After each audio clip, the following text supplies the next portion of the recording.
So marami pong nagre-request pub to pipe review after 1 month po ng paggamit natin dito sa ating mga motor. So mabilisan lang, bigyan ko po kayo ng update about sa kanyang tunog, sa kanyang performance, sa physical condition, sa fuel consumption, also sa spark plug reading niya. Then, sa mga hindi pa po nakakapanood ng full review po natin ng ating mga pub to pipe, lalagay ko po yung link sa description. Ito po yung video niyan. So doon pinakita ko po kung paano yung pag-install, paano po yung paglalagay po niya. Also nag-sound check tayo doon, performance check, lahat-lahat. So full review, lalagay po yung link sa description. So ngayon, umabot na sa punto na umabot na po siya ng halos isang buwan na po, 1 month and 2 weeks ata kung di ako nagkakamali. At yun, para rin sa mga gustong umorder at nagdadalawang isip pa na umorder. Actually, tinignan ko yung link dun sa Orange app kung may stock pa. May stock pa po yung Nova Blade guys, ng katulad ng sa atin. So yun, recommended talaga yun para sa mga Honda Click. At yun na lang din yung stock nila, Nova Blade para sa Honda Click. Recommended yun kasi yung pipe po niya, or yung elbow niya, is dadaan po dito sa taas. Also, same po siya ng size ng stock na elbow po natin. Kung kaya naman all good siya kung stock po yung inyong mga engine, wala po tayong magiging problema. At also hindi po tayo nag-remap dito guys, ECU reset lang po yung ginawa po natin. So unahin ko na po yung physical condition guys. Kung makikita nyo naman yung elbow natin, medyo nangitim. Normal po yan kasi sa price nya naman na 2,500 is hindi po tayo mag-expect ng sobrang gandang pipe. Pero dito sa part ng canister po nya at pati dito sa tip, napakaganda ng pagkakagawa ay no. Naka-score po tayo ng may titanium burn dito. Yung sa iba kasi walang ganito. Also, pwede nyo pa-request yung dito sa heat guard. Palagyan ng pangalan. So pagka-order nyo, palagyan nyo pangalan. Yung dito lang, yung medyo nangingitim. Pero all goods naman, usable naman siya guys. Nangingitim lang. Pwede nyo naman linisan yan. Kaso sobrang maintaining lang kasi mabilis po siyang umitim. Pero as of now, isang buwan, hindi ko pa po siya nilinis. Medyo ubi-ubi pa lang naman siya, no? Hindi pa siya yung sobrang itim. Pero yun, may mga panglinis naman dyan. Yung mga tough, pwede nyo naman panglinis yun guys. Matatanggal agad yan, alam ko. Or pwedeng wire brush. Pero kung gusto nyo ng plus pang permanente na, pwede nyo naman para elbow yan guys. Pa-customize kayo para maganda pa rin yung inyong mga pub to pipe. At yun guys, nilagyan ko na rin pala siya ng clamp dito, no? Kasi kapag in-order nyo to, wala po siyang clamp para sa dugsungan nitong elbow at saka canister. Wala po siyang clamp na ganito. Nilagyan ko lang po siya ng liquid gasket. Pero syempre, di malusaw yan. For safety, nilagyan ko nito. Ilagay rin ako ng link nito guys kung saan mabibili. Ayan yung size niya. 29 to 31 yung clamp na binili ko. Swak na swak lang. Yung sa galing sa 4-road natin, Chamokoto, hindi kasya dyan. Sobrang laki nun. Ito, swak lang guys. Also, bumili rin ako nitong spacer natin guys. Lagay din ako ng yan kung saan mabibili. Ayun, no? All good siya kapag naka-pipe tayo. Ang ganda ng ano niya, ganda ng fittings niya, di ba? Dito, taas tsaka baba.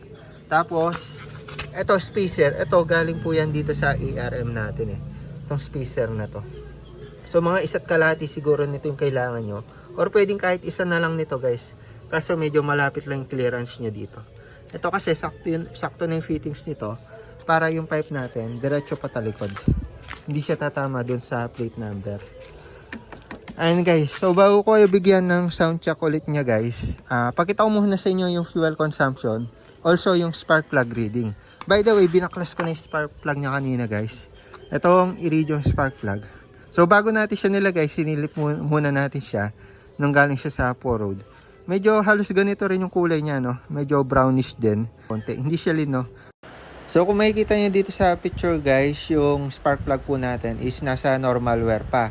Kung may makikita pa po tayong medyo puti-puti sa gilid po nung ating iridium tip or nung copper tip po natin, lalo na kung medyo brownish po ng bahagya yan, okay, goods pa yan. Pero kung itim na yan, kamukha nitong nasa rich mixture, ayan, itim na talaga siya, wala nang part na itim, medyo matakaw na po talaga sa gasolina yan natin. Pero yung mga ganito guys, normal po na sunog yan. Ang hindi lang normal is sobrang kapal po ng carbon deposit niya na nakapaligid. Kumbaga parang kumakapal na siya. Pero ito, normal pa to guys kasi danas ko na yan sa maraming experience natin sa motor. Pero yun, pwede naman kayo magpa AFR correction sa mga shop na nagko-correct ng AFR. Pero yun, di na tayo nag-paremap guys. ECU reset lang po yung ginawa natin. para wala po siyang backfire. At kagandahan dito, nung bagong salpak siya, agad gana po siya guys. Wala po siyang sakal na nararamdaman. Wala pong pigil. Hindi po pigil yung pipe. Also, naibibigay niya po yung performance na kailangan natin para sa ating mga motor. So, based sa 1 month po na paggamit natin guys, all goods. Kung ano po yung dating niya performance nung bagong lagay. Ganon rin po yung mga performance niya mga sumunod na linggo.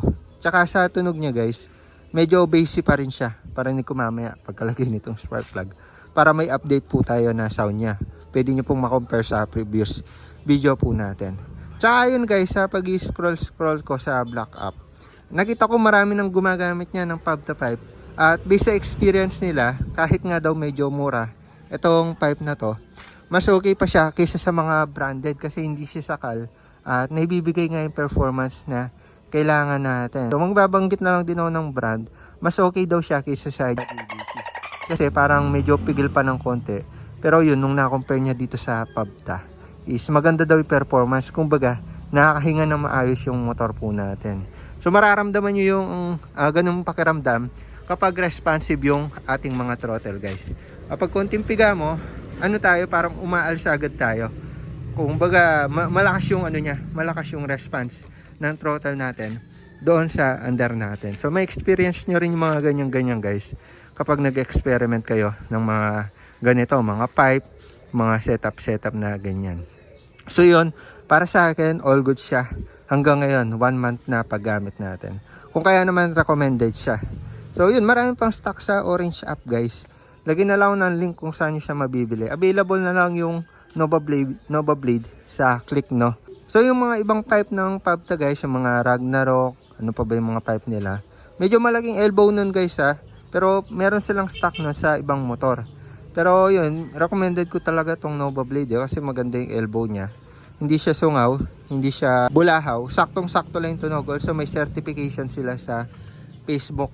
So yun, sa sunog ng spark plug guys, normal lang naman to. Pero yung di normal, yung medyo lean po siya, medyo nag-overheat. Mag-overheat na po yung makina nyo nun. Pag sobrang lean po niya or mas marami yung hangin. Pero yun, for idea, yung fuel consumption niya guys, actually ito, mix na to guys, mix na to na medyo walwal at saka chill ride. Pero nung mga unang linggo, napapabot ko siya ng 40 kasi tinry ko po siyang throttle habit natin na medyo marahan. Pero syempre kapag naka-pipe tayo, di natin may iwasan. Medyo birit-birit na tayo. Ayan yung average niya guys, 37. Alam ko na, reset ko na rin tong ano niya eh. Ayun, 265, medyo mataas na rin pala. 37.5. Pero nung mga unang linggo, ayun nga, depende na rin sa throttle habit. Kaya nyo yung paabutin ng mga 40 plus guys. Depende na sa throttle habit nyo. Ako kasi, medyo waswas ako dito sa throttle habit ko na to. Itong trip A po natin. Kung kaya naman masabi natin na all goods pa rin yung fuel consumption, hindi kayo magiging magastos sa gasolina kung gagaanan nyo lang yung kamay ko. Ako kasi aminado ako, winawaswas ko na siya dito sa throttle kasi medyo nasasarapan ako sa tunog niya, no? Pero hindi naman tayo namumulabog ng mga bahay. Kada piga kasi natin, ibibigay yung lakas. So, syempre, yun. So, yun, lagay ko lang yung spark plug, guys. Tapos, parinig ko ulit sa inyo yung tunog niya. Pero, hindi na natin siya i-road test. Kasi, yun, ipakita ko na sa unang video. Tsaka, same pa rin naman yung performance niya sa kalsada. Doon sa unang video natin, guys. The way ito guys, pahabol ko na lang, hindi ko nasama sa unang video. Sa tip pala, nakalimutan ko siyang tignan kung mamasama sa or kumusta yung tip niya. Ayun, kung makikita nyo, tuyo naman yung carbon dito. So walang mamasama sa, ibig sabihin, walang problema sa engine. Hindi rin siya mausok guys. Kung kaya naman safe na safe sa makina. Itong pipe natin, ayun, itong tuyo guys. Ayan, may konting itim-itim lang. Balik na natin yung spark plug guys. By the way, sa setup na CVT natin, stock lang yung mga springs ko guys, no? Tapos yung bola natin 14 grams, kung kaya naman yung tunog ng Pabta natin hindi pa talaga yung full potential niya. Pero soon magpapalit tayo, magtotono tayo, tig 1K spring, tsaka center clutch, sa center 1K yan guys. Tapos yung bola 13, bawasan natin ng isa. So yan, yung pilili natin brand, ito medyo mura. Kung gusto yung sabihin magtono, ayan, maglalagay ako ng link ng mga to. Medyo goods naman siya sa mga review. So try natin to guys. Ano lang siya, budget meal, pero maganda yung quality kasi nga galing sa Seaworks Toyota brand, ano. Lalagay ng link ng mga yan guys kung gusto yung magtono ng mga CVT. Okay, goods to. So yan, sound check na natin yan.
Performance wise, tsaka sound wise, all goods pa rin po siya guys. Kung kaya naman sa lahat ng pipe na nagamit po natin, ito yung pinaka gusto ko na performance. All good siya sa mga stock na engine. At kahit stock po yung set ng inyong mga CVT. So yun guys, after siguro ng mga ilang months pa, siguro after 5 months na, bigyan ko kayo ulit ng update kung yan pa yung pipe na nakalagay sa atin para kahit papano may mas long term review po tayo nitong Pabta pipe po natin para dito sa ating mga motor.